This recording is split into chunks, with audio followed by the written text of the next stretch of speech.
നയൻത്തിൽ പഠിക്കുന്ന നമ്മുടെ കുട്ടികൾക്കും പാരൻസിനും ഒക്കെ എപ്പോഴും ഉള്ള ഒരു ടെൻഷനാണ്. അവർക്ക് മാത്സിനും സയൻസിനും ഒക്കെ ബേസ് കുറവാണല്ലോ. കുറച്ച് ദിവസങ്ങളും കൂടി കഴിഞ്ഞാൽ അവർ 10ാം ക്ലാസ് ആവാൻ പോവുകയാണ്.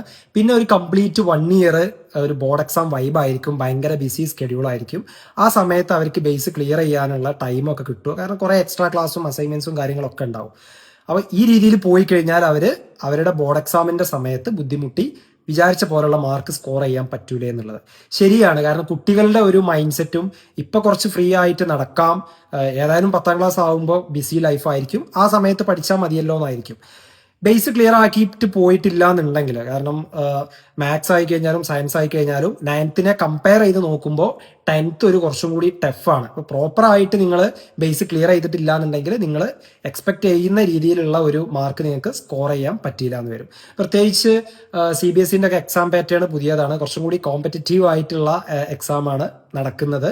MCQസും അതുപോലെ കേസ് സ്റ്റഡീസും ഒക്കെ ഇൻക്ലൂഡ് ചെയ്യുന്ന ക്വസ്റ്റ്യൻസ് ആണ്. അപ്പോൾ ഈ രീതിയിലുള്ള എക്സാം പാറ്റേണിന് നിങ്ങൾ എന്ത് ചെയ്യുക, ഇനീഷ്യലി ട്രെയിൻ ചെയ്ത് പഠിക്കുക. നിങ്ങൾക്ക് എല്ലാ സബ്ജക്റ്റും നിങ്ങൾ ഒരുപോലെ ഫോക്കസ് ചെയ്ത് പഠിക്കണം എന്നല്ല, നിങ്ങൾക്ക് ബുദ്ധിമുട്ടുള്ള, ബേസ് കുറവുള്ള, ഇനിയും എക്സ്ട്രാ വേണമെന്ന് തോന്നുന്ന പോർഷൻസ് ഉണ്ടാവും. അതിൽ കൃത്യമായിട്ട് ഇപ്പം നിങ്ങൾ ടൈം ഇൻവെസ്റ്റ് ചെയ്ത് പഠിക്കുകയാണെന്നുണ്ടെങ്കിൽ 10ാം ക്ലാസ് കുറച്ചും കൂടി ഒരു ഫ്രീ ആയിട്ട് നിങ്ങൾക്ക് സ്റ്റാർട്ട് ചെയ്യാൻ പറ്റും.